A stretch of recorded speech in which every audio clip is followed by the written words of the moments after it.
Good morning, everybody. Welcome to another episode of Hawk Blogger Mornings. I am Brian Nemhauser.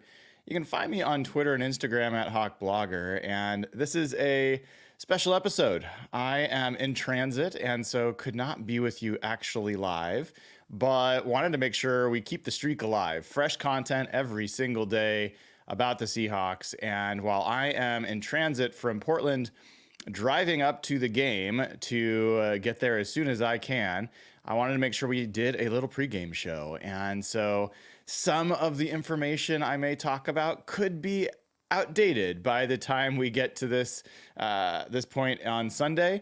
And I don't have all the information yet about practice squad call-ups or anything else that might come up later, but I think that's okay. I think we know enough to do a pregame for this game and want to get to it. And this is an interesting matchup because I think for all of us, you expect a win. You just do. And maybe people are uncomfortable with that reality as Seahawks fans, but it's true. I think this is a Giants team that while they have been competitive in every game they've played, they are missing Malik Neighbors. They're going to be missing Devin Singletary, their running back. At least he's been listed as doubtful, which seems very unlikely that he will play. That is the majority of their offense. And so when you have a team that was already probably going to be hard pressed to put up points, it becomes a little bit, even if the defense plays a really good game for the Giants and the Seahawks offense struggles to score, it still feels like that's a little bit of a challenge for any team to win when they are unable to score many points. And so I think what this starts to turn into is obviously you want to get the win. That's always first and foremost. Obviously, you want to come out of this game as healthy as possible. That is right there. That might even be more important than the win, to be totally honest. But you're looking at a Giants team that has not scored more than 21 points in a game this year. And they've only done that once. They've only scored more than 18 points once in a game this year. They only have, I'm going to go through and make sure I've got this number right, but I believe they only have 6 touchdowns on the year. 4 passing touchdowns, 2 rushing touchdowns. That's it. So it is a team that has struggled in that regard. And then if you look at who has scored those touchdowns, 2 of them were from Devin Singletary rushing. And then 3 of them were from Malik Neighbors receiving. So that is 5 of your 6 touchdowns. The only other person on the year that has a touchdown for the Giants is Wan'Dale Robinson, the wide receiver, who will likely get a lot of targets in this game. I think you're also going to see things like Jalen Hyatt, 3rd-round pick from last year, speedster, deep threat. He'll probably get more action than he has in the past. You might see a little bit more Darius Slayton. Who knows? They might involve their rookie tight end, Theo Johnson, out of Penn State, who's had a pretty disappointing start to his rookie season. But there's also going to be guys like Eric Gray, Tyrone Tracy, running backs that are shifty and have something to offer. So for what it's worth, those guys right now, Tyrone Tracy is averaging 2.4 yards a carry. Eric Gray is averaging 1.8 yards a carry. So, not exactly world beaters, but NFL players are NFL players, and you can't overlook any of them. So I think before I get into some of the specific matchups, and I'm going to do that visually, not just talking, but I wanted to just share, at least for me, what matters the most, like what I'm going to be looking for in this game. And I would love it if you shared in chat, in the comments, what you're looking for as well. It'd be great to hear and see that. One of the cool things about doing these instant premieres is that even though this isn't live and I can't interact with you, which I'm bummed because I always love doing that with all of you, you can interact with each other, watch this together, have the same experience essentially that you'd have if this was live. So love to get your thoughts. So the thing that there's a few things I'm going to be in particular interested in with this game. First and foremost is just how does the team respond after that game last week? Short week.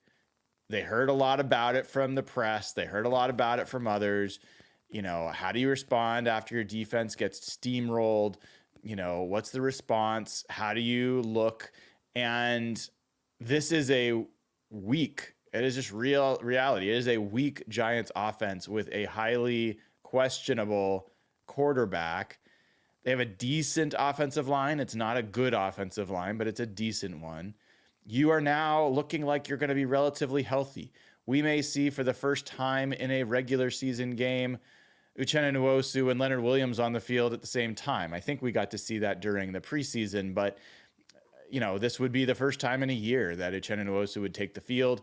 Don't know for sure. I think they're keeping their options open there if he will play. But it would be great to see if he could get a few snaps at least and just kind of get the rust shaken off. Looks like you're gonna get Boye Mafe back. You've got Derek Hall. So you have everyone essentially other than Byron Murphy, and fingers crossed that he'll be back next week for the game against the 49ers, but we will see about that. And so the first thing I want to see is how energetic is this defense? How on the ball are they in this game? Are they dominant? Are they like they were against Miami, where there was just nothing to be had? Are they like they were in the first game of the season, where honestly, I would say that was even their better game against the Broncos, where there was no space. It seemed like there was 13 defenders on the field. They were flowing to the ball. They had tons of speed. They were hitting really well. And this is related to this item, but it's a separate item in of itself that I'm looking for. Can they get turnovers? It has been since week 1 that the Seahawks have gone 3 weeks without getting a takeaway. I want to see in this game, I want to see the defense be disruptive enough that they are getting the ball from the Giants. And that can be strip sacks, that can be interceptions, whatever. But we just haven't seen enough of that. And I think the mark of a truly dominant defense is, to use Mike McDonald's terms, the ball comes alive. Like the offense is operating in such a frenzy and is in such disarray and is so overmatched that they put the ball in harm's way, that they make bad decisions, that they don't see something that's coming their way and make a mistake. And so I think it's pretty typical that when you are not ahead of your opponents, when you are not dominating your opponents, that the turnovers are also down. And so I am personally not overreacting to that game against the Lions, but it was a awful performance defensively. There's no other way to describe it. And I want to see how quickly they can flush it and how effective they can be in choking out this very suspect Giants offense. So that's really number 1 for me. And I think if I was to break that down a little further, I want to see really sticky coverage. I want to see pass breakups. I want to see guys flying to the ball. If there's a completion in the flat, really quick, very little yards after catch. Those are the kind of things I'm looking for. Obviously, I would love to see the pass rush continue to be exciting and productive. It'd be great to see it look dominant. But I think the coverage and the play of the linebackers, the play of the secondary, I think maybe takes a little bit of precedent for me in this one. I also am just eager to see Boye Mafe and Derek Hall back at it again. I just love that pairing right now, seeing them grow together. Obviously, I want to see Uchenna Nwosu, Draymond Jones, Leonard Williams, everyone else do their part. But I would love to see Boye Mafe get back out there. He's had a sack in every game that he's played in this year. Would love to see him get another one in this one.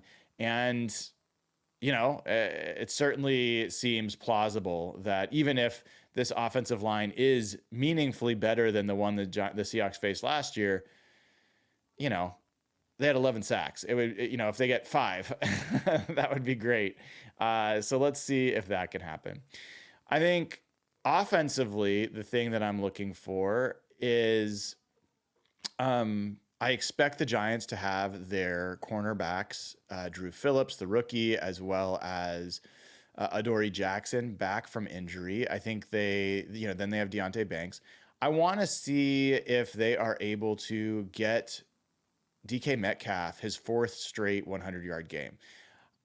It's starting to get to the point. I mean, it's almost a little muted in the Lions game because of the way things went, but he is starting to establish himself as one of the best receivers in the game, which I thought was something that was not on the table coming in, in the offseason. Started to believe it was when I watched him during preseason. And now we're seeing those contested catches, those great hands that we have really never seen from him during his career over multiple games. And I want to see that teams just don't have a solution for him. I think that is a really big part of how the Seahawks become the team that they need to become. And the Giants should not be able to take DK Metcalf away. And so I would really like to see him once again become a problem for opponents. And then I think if Drew Phillips does play the slot corner for the Giants, who's been very good this season in defending slot receivers, if JSN can continue to be productive against another very good nickel corner, that would be obviously a really big, encouraging sign. But here's the thing. As much as those guys are top of mind for me, and obviously Geno Smith, I'd love to see Geno get some more touchdown passes and not just passing yards. I really want to see the running game because I think the team feels like they were able to finally discover a little bit about what the running game has to offer against the Lions. Came a little bit late, came in the second half, but they started feeling it. And that was only their second game with Kenneth Walker. And it was against a pretty, one of the best run defenses in the NFL, who had not allowed more than 83 yards before that game on the ground. The Seahawks rushed for 133. Again, these are the storylines that nobody talks about because of the score and the way the Lions played offensively. But the Seahawks did some things on offense that nobody had done against that Lions defense. And so if they're able to come in here against a very good Giants defensive line, and they are able to create running lanes for Kenneth Walker, for Zach Charbonnet, who also had a really nice game against the Lions, I think that does a ton in terms of making this game comfortable for the Seahawks. And I don't just mean scoreboard. I mean comfortable in the sense that Geno Smith does not have to drop back 35 or 40 times in this game, which puts him in harm's way. So I think that they would love to see a game where Geno Smith is 20 to 25 dropbacks as opposed to 55 to 60 dropbacks like he was against the Lions. And a key part of that happening is that the run game has some effectiveness. Now, this Giants team, as far as their run defense, just reminding you all, you can look up Tail of the Tape on hawkblogger.com and find all of this information, but I will show it back to you. Why not? Let me put this up on the screen for you, and we will do this guy. All right. So as you can see here, I'll zoom in for you. Whoops. Zoom in. All right. So you can see here that the Giants' run defense is 14th in the NFL. So, oops, that's not what I meant to do. Let me make sure I get the right thing. Go in here. And let's do this. All right. So,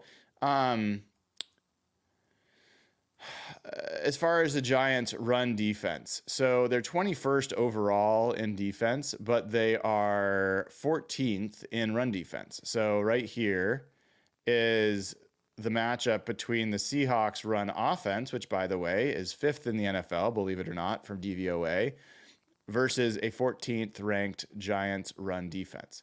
And if we scroll down to kind of more typical stats as opposed to DVOA, you look at the Giants, you look at their rush numbers.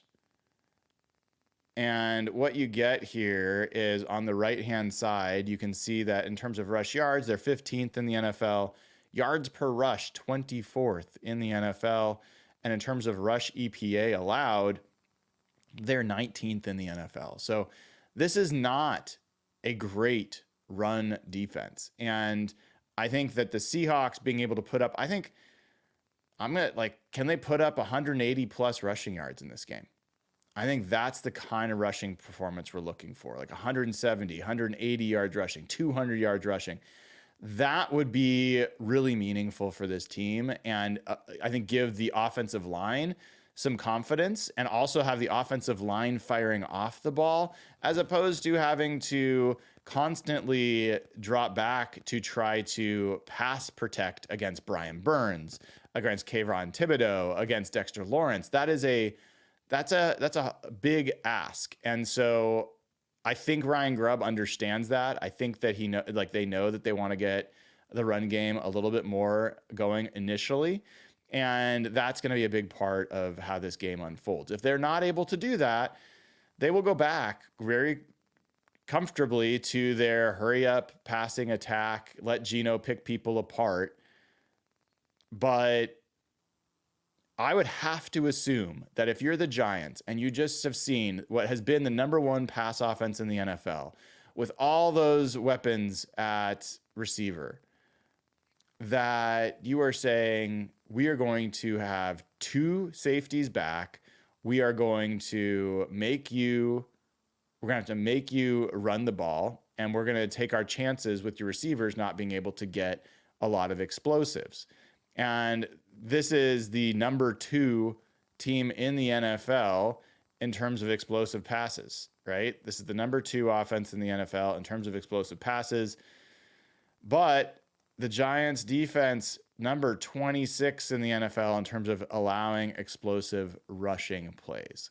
So again, I think that they're going to dare the Seahawks to run the ball. And I want to see if I can try to find this piece that I saw online about different coverages, and I found it. How about that? Let me pull this open over here. Let's see if you guys are seeing what I'm seeing. Yes, you are. So this is a cool little chart, and what you can see at the top here, these are the different coverage schemes, and this is just weeks 1 through 4. So you got, cover 1, cover 2, cover 3, cover 4, cover 6. Cover 1 is, one safety back. Cover 3 is also single high safety. The difference with cover 3 is that you're going to drop your corners back into like a 3 deep coverage. That was what the Seahawks ran with the Legion of Boom. And what you see with the Seahawks, they do a lot of cover 1. They do a lot of cover 3, but they also do a fair amount of cover 4. Cover 4, I think, is where the Seahawks have been having a little bit more trouble with 2 deep safeties in terms of defending the run. But if we look at the Giants, they are all the way down here, right here, this line here. What you can see with the Giants is they are predominantly like 26% cover 1, 33% cover 3. They are well over 50%, almost 60% cover like single high safeties. And so what that's going to mean is that if they are doing that, that means that they're going to try to take the run away, that's more what they're accustomed to. If that's the case, good luck. I mean, I just don't think that there's a cornerback trio. I don't think their cornerback trio is good enough to really limit the Seahawks receiving core. And I think that the Seahawks are going to be able to pass them out of that, I would think, relatively effectively. I still think the Seahawks are going to try to run against even cover 1 or cover 3 defenses. And let's take a look at at some of these matchups here. And if we look at this, I'll try to zoom in for you. This is a nice little piece that you get with PFF. And this is looking at the Seahawks 11 personnel, which is what they predominantly run, which is one running back, one tight end, three wide receivers, and the Giants nickel personnel group. And so they've got this guy Flott listed here. I'm going to zoom in even a little bit more. Let me see if this will give you guys a better view. I think that will be Adoree Jackson, not Flott, although Flott's such a great name. So this is the defense you'd be looking at a lot of the time. And so what you get Kayvon Thibodeaux, you get, nose tackles, Dexter Lawrence, not DeMarcus Lawrence, Dexter Lawrence. Then you've got this guy, he's got a long name. No, Elijah Chapman. That's not who I thought it was going to be. I think there's like a Roaches guy, but I think that we'll find that in base defense. And then you got Brian Burns. And when you look at a guy like Brian Burns, one of your questions is like, how is he defending the run? Well, he's not bad. He's not bad as a run defender. And, so that would be someone that you're looking at Stone Forsythe going against on a regular basis. Thibodeaux, he has been a little bit more problematic for them this year as far as his ability to defend the run. That's where Charles Cross is going to be. You have to like that matchup if that's the way that they end up going. And then you've got these linebackers in Bobby Okereke, who, if you look here, has struggled against the run. So you've got him and you've got Isaiah Simmons, former Cardinal. He's done a little bit better. So again, you get this kind of idea that maybe the best path for the Seahawks is going to be to run to this side of the field, and run over Charles Cross, run over with Laken Tomlinson, run over with these guys. And I also kind of wonder if Anthony Bradford is going to be your starter again, then can we get some more pulling of Anthony Bradford, around Charles Cross and do some power there? I'd love to see a little bit of that. And I think that that's something that you could, potentially have some good fortune with against this Giants defense. And I'm kind of curious. I'm going to check over at FTN Fantasy. Bear with me for a second. We'll come back to this. Let me pull open FTN, and we're going to go to Stats Hub, and I'm going to see if they've got any information that we can look at. By the way, if you haven't already, since I'm doing this, if you haven't already gone over to ftnfantasy.com, use promo code HBAM. You too can be a subscriber, just like I am. Get 15% off. It is less than $8 a month to get FTN Plus, which gets you Stats Hub, DVOA, the Discord channel, all the good stuff. Highly, highly recommend it. Make sure you use promo code HBAM.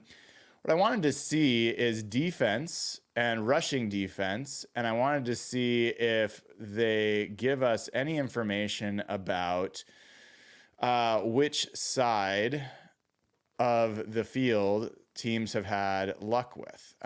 So this is pinned to the right already.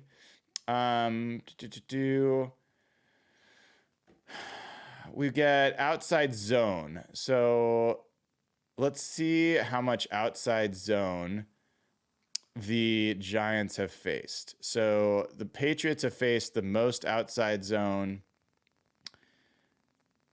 And I think I'm reading this correctly. If we look to the Giants are all the way down here with a pretty low. They have not been really attacked outside. Curious. Power is kind of what I was talking about, where you bring someone across the line. Giants are kind of, middle of the pack, 19th. So how have teams been attacking the Giants' run defense? It looks like maybe some duo stuff, or maybe these man blocking schemes. Let's take a look here. we'll sort here. Oops, sort descending. Yeah, so the Giants have been faced a little bit more of those man blocking schemes. Inside zone looks like also pretty heavy for them. Am I right? No, they're 20th in that. So interesting, kind of trying to look for how they have done there. I'm also curious their stuff rate. Like, how often are they keeping teams from getting anything? Giants are 6th in the NFL. So that's been a problem for the Seahawks offensively. So I'm going to switch over to offense for a second, and we're going to stay in rushing and advanced. And if you look at the stuff rate, and you want to do this ascending, like who has the lowest stuff rate in the NFL? Cincinnati, Dallas, Baltimore, Carolina, KC. The Seahawks all the way down at 30th. A quarter of the Seahawks. You guys are probably not seeing any of this now that I'm looking. It's not big enough. Sorry, just seeing that now. But the Seahawks right here, 25.5%. Over a quarter of their runs have been stuffed, getting no yardage. So this has been an issue for Seattle. I'm kind of curious what the Seahawks kind of run rate has been, where their runs have come from. It's going to be a little bit hard with the zoom in situation here. So let me just scroll to find the Seahawks. So they have been, interestingly, I think this looks like maybe they've done a lot of either, what is this? Man. Interesting. So the Seahawks have done the 4th most man. I'll circle it for you so it's a little bit easier to see. Man blocking on offense. We just talked about for the Giants defensively, if you remember, this was one of the things that had been the most commonly done against the Giants. You can see right here, that is, they ranked 10th. That was one of the highest rates for any of the teams for them as far as how they're attacked. So it seems like the way the Seahawks like to block in their run games matches up with what the Giants have struggled with or been attacked with on their defense. And so that's kind of an interesting one to keep an eye on. Let's take a look at this power run success rate. I haven't looked at this before. I'm just kind of curious. Wow. So the Giants have actually really struggled. They have the 6th worst ability to stop power runs. And so that could figure into short yardage. That also figures into these kind of pin and pull kinds of running plays. And I think you're going to see that. We saw with Zach Charbonnet against the Lions, the nice little orbit motion where Kenneth Walker came back around. They tossed it out to him. Zach Charbonnet was a fullback. You had, Anthony Bradford pulling across. Let's watch that play. Why not? I'm going to pull that up. You guys got nowhere else to be. Let's pull it up. I'm going to pull this up for all of you right now. And this was I thought, such a cool play. So let me go back to week 4, find that game of ours. I know everyone's probably desperate to not watch this game anymore, but I want to watch that play one more time. So let's look for Kenneth Walker. Kenneth Walker the third. Let's look for rushing. Let's look for, I think this was one of his 10+ yard runs. Is this it? No. But it is a good look. Let's watch this anyway. So watch what happens here. First of all, you got your 5 offensive linemen. You've got 1 tight end, 2 tight ends. So this is 12 personnel. Okay, 1 running back, 2 tight ends. So it's a power kind of formation. You got 2 receivers tight to the line. One of them, Jake Bobo, a very good run blocker. DK Metcalf can be when he's not getting holding penalties. And as we play this, you see the motion. AJ Barner goes into motion. And what do you have? You have a double here initially by Anthony Bradford and Stone Forsythe. Stone Forsythe is trying to get to the outside shoulder of the defensive end. You see Bobo looking where to go. He's trying to target, and you've got Pharaoh Brown coming to block the outside backer. So initially, wait a second, I messed that up. You've got Bobo who's trying to target this backer, and you've got Pharaoh Brown engaging right here, right? So Bobo's done his job. That's a fantastic block right there, by the way. That leaves AJ Barner with a free run to take on this Terrion Arnold, the corner. He targets him. Arnold has to take the inside leverage, which gives Kenneth Walker this lane, which he gladly takes, and it's off to the races. So that's a power. Like, that's a power run where you're bringing extra guys to the side to do it. Let's see if this next one is the one I thought it was. I thought that run resulted. This may not. This is not that run. Let me find that one. So rushing, outside tackles, no run stuff. Let's see if we can find this one.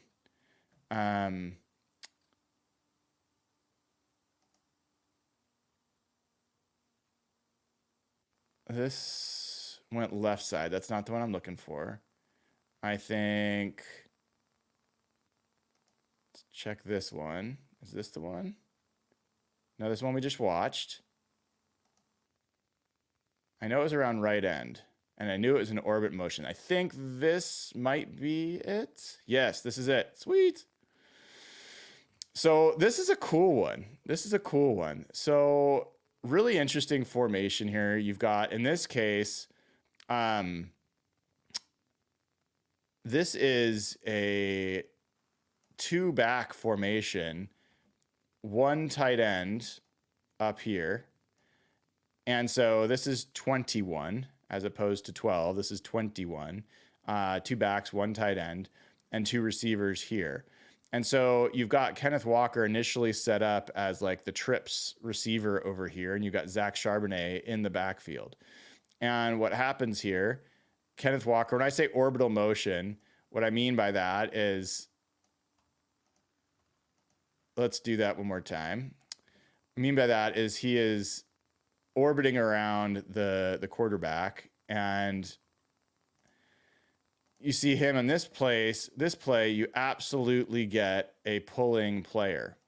And the cool thing here, you actually don't get a pulling player. Let's make sure I see that correctly. So yeah, you don't.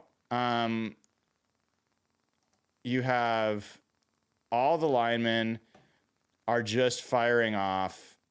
You get a little bit of a Stone Forsythe pulling. I mean, but he's already on that side, so his target is out here. DK Metcalf is set to set the edge. I think this is Jake Bobo again, targeting here.